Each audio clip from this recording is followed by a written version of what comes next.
Assalamualaikum warahmatullahi wabarakatuh.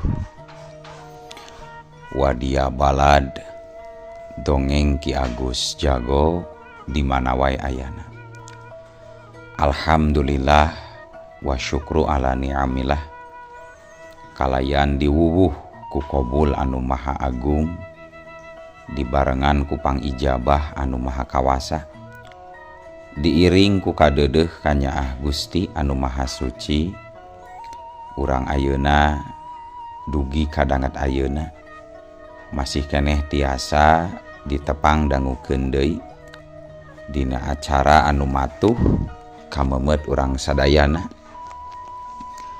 Nyatana dina pagelaran dongeng Sunda jejer carita siluman leuweung peteng.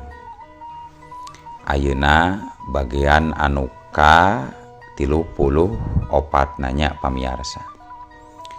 Ieu dongeng mangrupikeun buah karyana Kang Asep Gun ti Palihan Bandung Majalaya. Kangge Kang Asep Gun ngahaturkeun rewu nuhun laksa ketika bingahan rehna parantos ngintunkeun naskah sakaligus ngawidian mamang kangge medar ieu dongeng dina channel dongeng Ki Agus Jago ieu.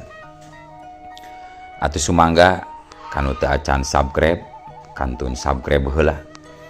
Ngarah langkung pogot sareng langkung sumangat deui ka si mamangna dina enggoning medar ieu dongengna. Nging hilap di like di komennya nu saseueur-seueurna. Laina naon mamang masok bingah kitunya. Upami maosan komentar-komentar ti para wargi sadayana teh.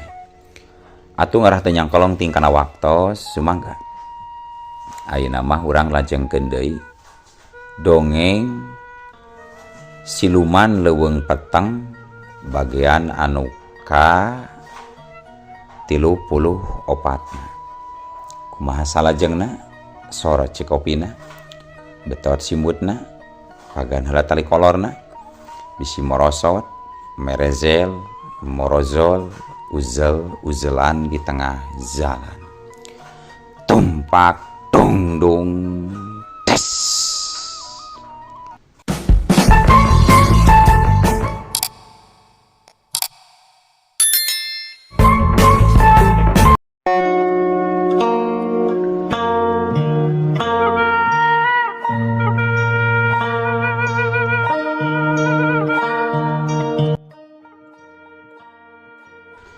Celeng harita Wirayuda ngagajlang celekadeg laju nangtung di setukangan si Gorong nu harita awakna nyuruntul ka hareup.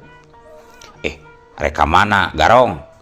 Ieu dewek mah di tukangan sia Garong, ceuk Wirayuda bari ngajega neuteup ka hareup.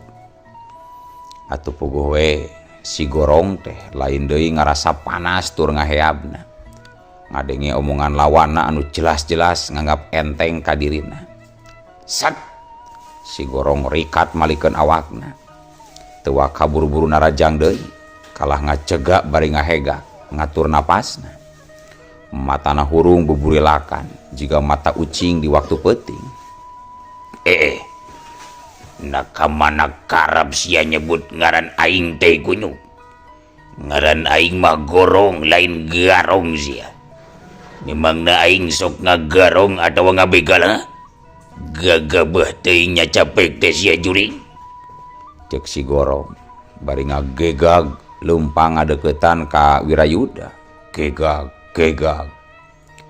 Gada dina cekelanana dikusur nepi ka ngagangsar kana taneuh palebah bebendolna teh. Hampura atuh Gorong ah. Sugan teh Garong ade Gorongnya. Kurang ngajar sia. Ngaja sia mah ngaing oge nyaho deuleu. Ye akan gada petang pakarang busaka ngaing deuleu. Hiat hiu belesur. Pikeun anu ngadua kalianana si Gorong ngahumbatkeun deui gadana ngarah kana cangkeng Wirayuda.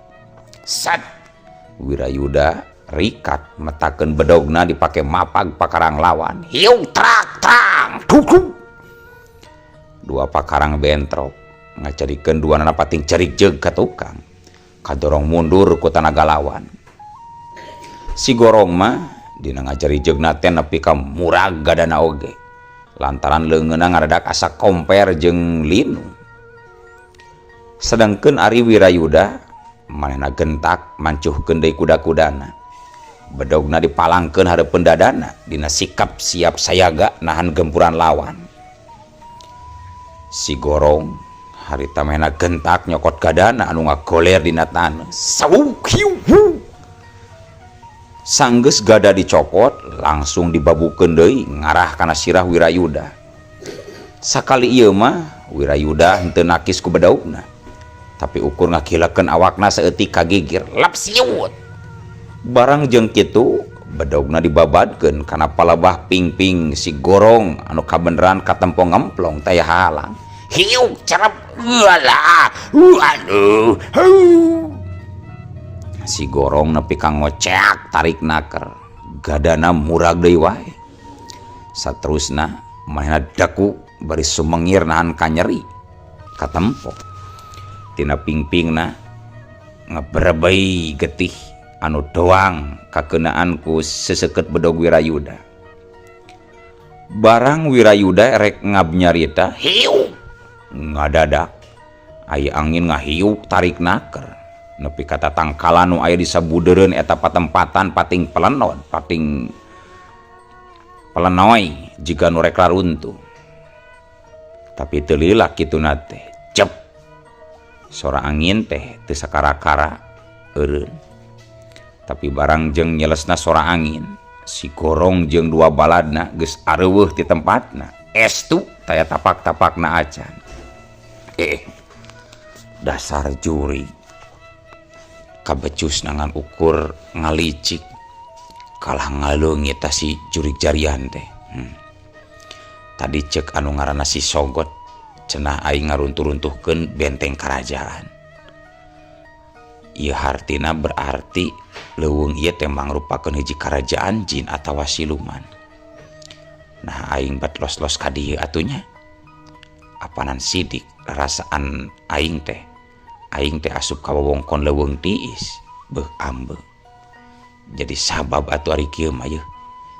Aing kalalos-losan asup ka leuweung tempat para jurig-jurig siluman silemin barakasakan. Tapi ada geus kagok hayang nyaho. Bakal kajadian naon deui cenah kena dihareup. Cek geurentes hate Wirayuda bari rutret ka sabudeureun eta leuweung. Cag kayaan Wirayuda anu masih bingung urang tinggalkeun. Anu mana Wirayuda teh ayeuna keur aya di satengahing leuweung anu katalah leuweung peteng. Ayeuna urang kocapkeun di karatona Prabu Giliwesi sobat dalitna Kiranggaseta. Prabu Giliwesi raja siluman jurig genderuwo anu ngageugeuh wewengkon leuweung peteng. Jadi geus jelas Wirayuda teh geuningan geus asup ka wewengkonna kerajaan Prabu Giliwesi. Memang teu jauh pernahna antara leuweung tiis jeung leuweung peteng teh. Harita Prabu Giliwesi keur dideuheusan ku ingkang patih nu katelah Ki Patih Gilibajra. Ujug sumbangga jisim abdi nyanggakeun sembah pangabaktos kapayunan Gusti Raja Sun. Cek Patih Gilibajra bari cedok nyembah. Ditarima pisan kukula sembah pangabakti anjeun Ki Patih. Sok diukeula kadinya nyalese we teu kudu gurung gusuh. Sumuhun hatur nuhun pisan atuh Gusti Raja. Mung jisim abdi teh asara ruas disaur sanes waktu diondang lain mangsa. Nah aya kapriogian daun manawi Gusti Raja. Sok sieun jisim abdi gaduh kalepatan bilih kirang tata, kirang titi, kirang duduga sareng peryoga. Panata cologog pamugi ulah kirang-kirang pangapunten be ka jisim abdi Sun. Henteu Ki Patih, henteu. Lain hal eta nu rek ditepikeun ku kaula ka Ki Patih. hampura lamun kula geus ngondang ka anjeun lain wayah. Sabab memang teu bisa dingkengke deui ieu teh. Tapi hari anjeun geus aya di dieu mah nyalese we heula. Ke sakedeung deui ku kula dicaritakeunana. Mending oge ayeuna mah ngopi we heula kainya. Ududna ge aya tah. Udud jarum super pangabeuki maneh Kipati. Aduh, bagapunten Gusti Raja. Udud mah memang abi ge nyandak. Ngan upami kopi mah abi teh kaleresan teu nyandak. Seep anu di bumi Zun. Atuh teh bener maneh mah Pati. Lamun hayang ngopi mah pesen we atuh ka Ki Agus Jago. Tah dina YouTube-na di juru belah kenca dihandap tinggal klik aya kopi geura. Kopi Hideung, kopi Lampung, kopi Aceh, kopi Negro ge aya. Muhun engkin mah abdi bade ngagaleue we. Nya atur lumayan mantosan ka Ki Agus. Nya halus kudu atuh. Aduh, iya Gusti Raja, hatur nuhun pisan atuh ieu rokona ditampi ku abdi Zun. Heueuh, hampek cek kula oge, pek cing seubeuh. Engke lamun geus seubeuh barang dahar jeung ududna, kakarak kula rek nepikeun maksud tujuan kula pangna ngondang anjeun ka ieu karaton Pati. Parantos cekap ya Ki Gusti Raja, sabatang we teu kedah seueur-seueur. Mangga tuh geura samgemkeun wae bade aya kepriogian naon Gusti Raja kasih abdi teh Zun. Cek Kipati bangun anu panasaraneun naker. Kieu Kipati, saperti nu kanyawan ku anjeun. Kula jeung Kiraseta teh geus dalit naker, sobat dalit besti lah. Istilahna geus sabapait sama manis, sabagja sacilaka. Kacai jadi salawi, kadarat jadi salebak. Upami nyai wengi ngaros nyeri poma ulah ngagoak. Punten. Hampura Kipati kalepasan. Pokona kula teh geus ngadalit jeung Kiraseta. Kasusah kula, kasusah Kiraseta. Kitu oge sabalikna. Kasusah Kiraseta oge geus jadi kasusah kula. Getih kula, getih Kiraseta. Hirup Raseta, hirup kula oge. Saking kudalit-dalitna kula jeung Kiraseta Kipati. Nya subuhun terang abdi ge Zun. Lajeng tadi peuting kula teh ngimpi Kipati. Dina eta impian kula nenjo Kiraseta jeung sakabeh katurunanana kabawa ku cai walungan anu keur caah ngagulidag umpal-umpalan. Tapi sanajan kula metakeun sakabeh pangan diwasa nu aya di diri kula, angger Kiraseta jeung sakabeh turunanana teu bisa katulungan Pati. Nepi ka akhirna mah kula ngagurinjal hudang. Nepi ka berai beurang kula nepi ka teu bisa sare deui. Da sabab kaula inget wae kana eta impian. Kula ngarasa yakin eta ngimpi lain saukur ngimpi anu biasa, tapi bisa disebutkeun riwan atawa kembang nasare. Lain ngimpi anu bisa disebutkeun riwan lain, tapi ieu impian mangrupakeun totonden tangara teu hade pikeun Kiraseta katuturunanana. Kitu tah Kipati. Rag Prabu Giriwesi eureun heula nyaritana. Sumuhun Jisim abdi sareng sakumna rahayat kerajaan oge tos tararangeun atuh ka Kiranggaseta mah kaula nun Gusti Prabu. Kumaha terasna manawi eta teh Gusti Raja? Cek Kipati Gili Bajra jadi tambah penasaran. Nya ku halna eta kula teh asa kaingetan deui kana omongan Ki Guru Jambrong. Waktu ti heula nalika kula jeung Kiraseta nepungan ka patempatan Ki Guru. Ki Guru Jambrong nyebutkeun yen cenah aya saurang bangsa manusia anu jadi pangwaris ilmu kaluhunganana Eyang Kuncung, musuh satru kabuyutanna Kiraseta sobat kaula. eta manusia lain manusia anu sabongbrong, malahan bisa-bisa bakal ngabinasakeun ka Kiraseta jeung ka sakabeh katurunanana. Tah kitu maksudna Kipati. Duh, bener-bener matak pika hariwangeun atuh ari kitu mah. Bener hariwang Gusti Raja. Teras dupi pamaksadan Gusti Raja bade kumaha ayeuna? Parantos didugikeun perkawis impenan ieu ka Kiraseta atanapi teu acan Gusti Raja. Nya eta geus aya kana samingguna leuwih kula teh teu bisa ngayakeun hubungan secara batin jeung Kiraseta. Teuing kunaon, kalahkah nambahan kahariwang we ka kulana oge Kipati. Sok sieun Kiraseta keur ngarandapan karepet anu teu bisa disanghareupan ku manehna sorangan. Prabu Giliwesi nembrakeun kahariwangna ka Patih Gili Bajra. Sabot keur aya di satengahing timbal wacana seperti kitu. Kadenge ti luar aya nu kaketrok kana panto karaton.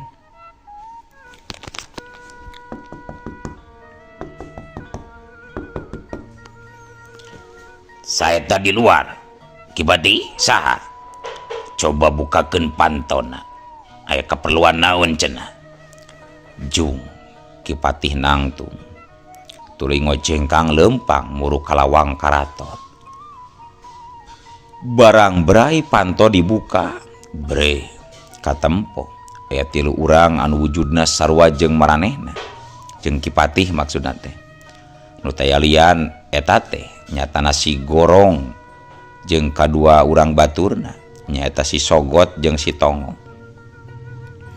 Maranehna tiluan teh ngarupakeun ponggawa pilihan anu bisa disebutkeun paling diandalkeunana ku Prabu Giliwesi di karaton Leuweung Peteng. Rek aya keperluan naon sia Gorong, Sogot, Tongo? Tegara bleg kasopanan pisan sia gegedor ti luar jiga rek asup ka imah biasa wae.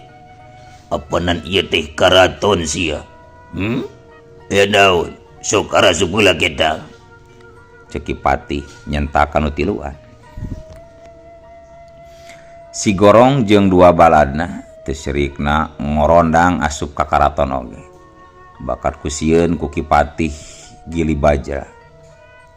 Sanggeus aya di hareupeun Prabu Giliwesi cadok tiluanana nyarembah. Terus aran diprek diuk di handap. Sok geura nyarita. Aya kaperluan naon anjeun teh ponggawa? Katempona bangun anu penting pisan geuning. Cek Prabu Giliwesi ngebagi reret kanu tiluan. Cedok deui. Si Gorong nyembah deui, pok nyarita.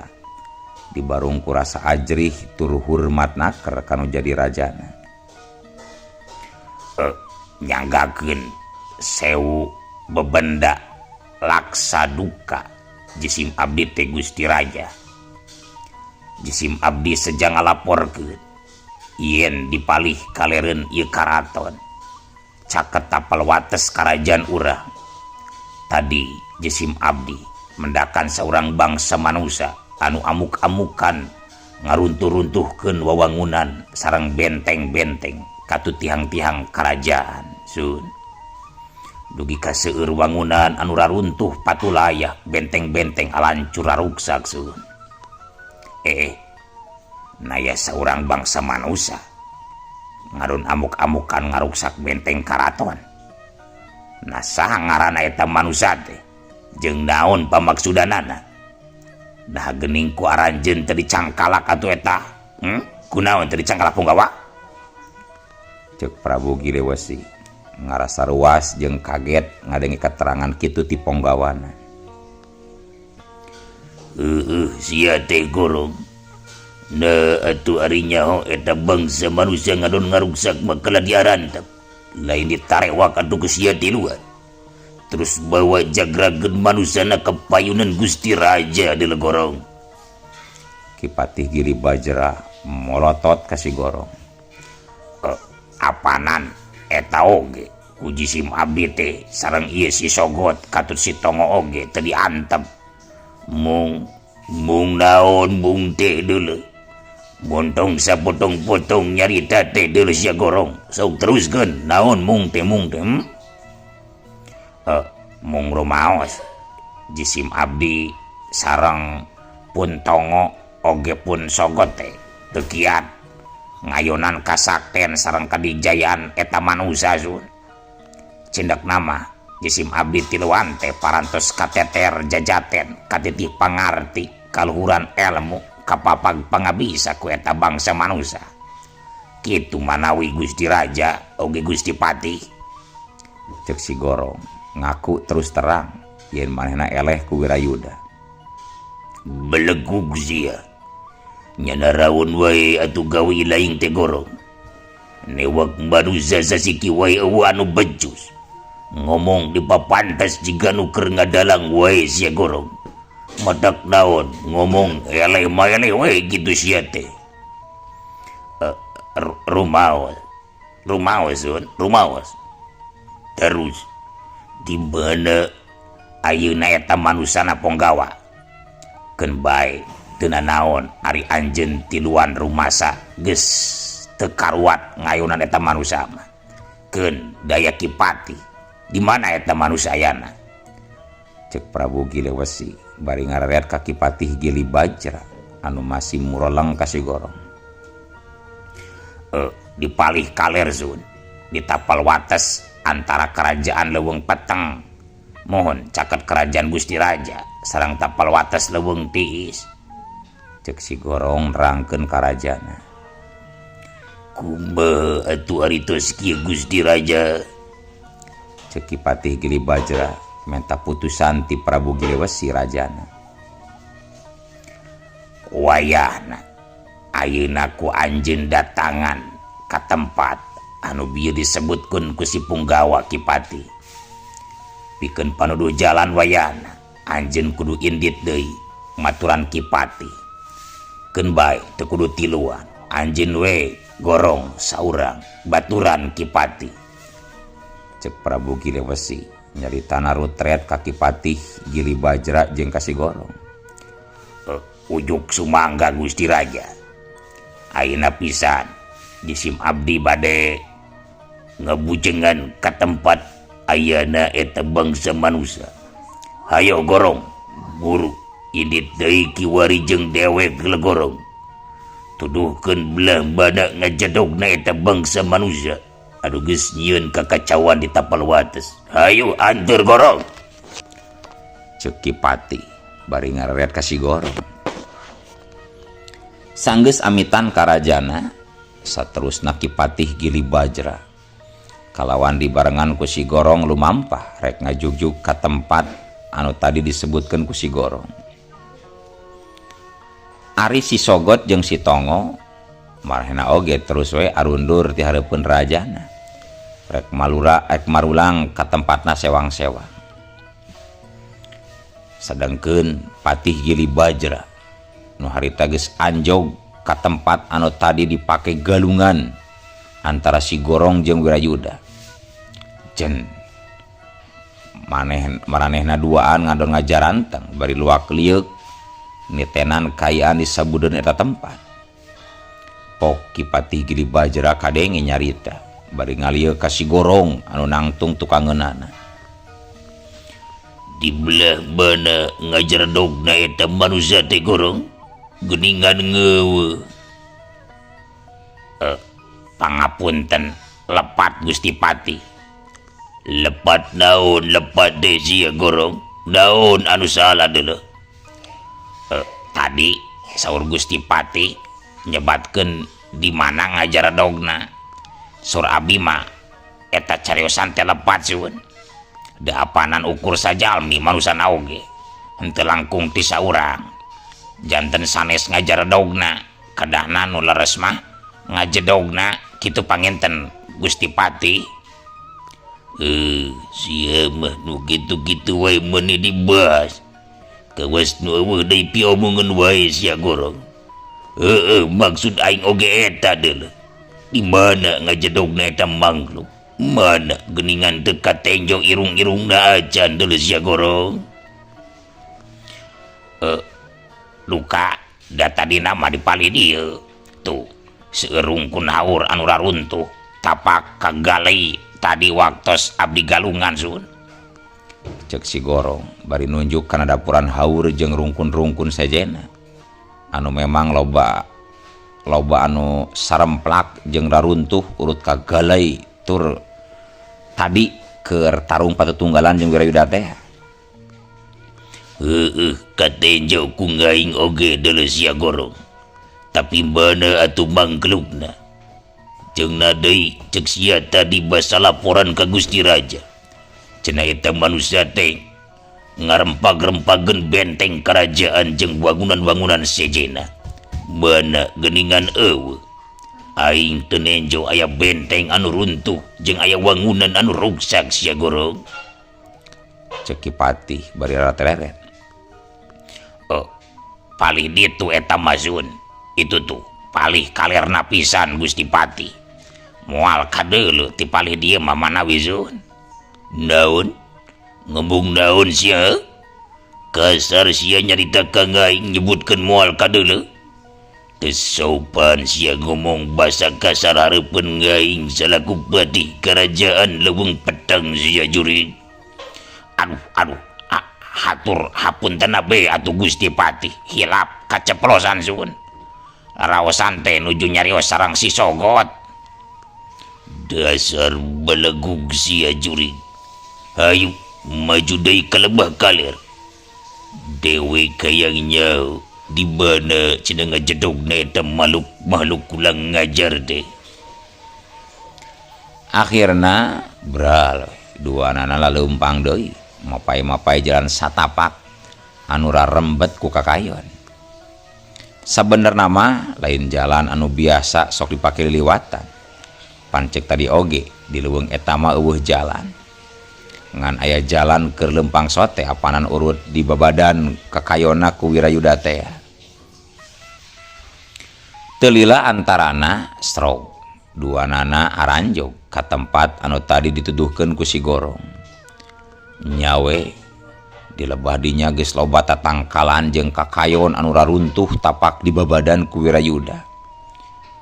Kurutna meuni pasolengkrah ka ditu ka dieu.